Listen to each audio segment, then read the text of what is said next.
Махамбет Саяжан. Ол Мұхтар Әуезов атындағы Оңтүстік Қазақстан мемлекеттік университетінде оқимын. Бүгін бізде университетпен танысу болып жатыр. Университетпен танысу барысында мен осы кітапханамен таныстым. Кітапханада 2 миллион кітап және 14 мың оқырман бар. Дефектология мамандығында оқимын. Бұл жерде дефектология мамандығына керек бүкіл кітаптар қамтылған.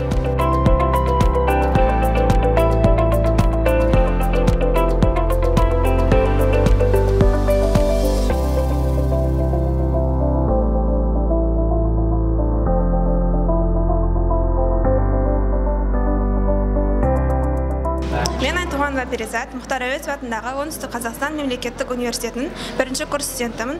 Осында жаратылыстану ғылыми педагогика жоғары мектебі бойынша 1-ші курста оқимын. Бүгін бізде жиналыс болды. Ол жиналыс біздің университетімізді таныстыру бағытында болды. Маған өте қатты ұнады. Себебі бізде сабақ барысында универді аралауға мүмкіндіктер бола бермейді. Осы жақтан қазір танысып жатырмыз.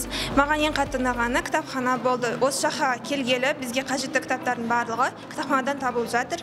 Және де кез келген уақытта келсек те ашық болады.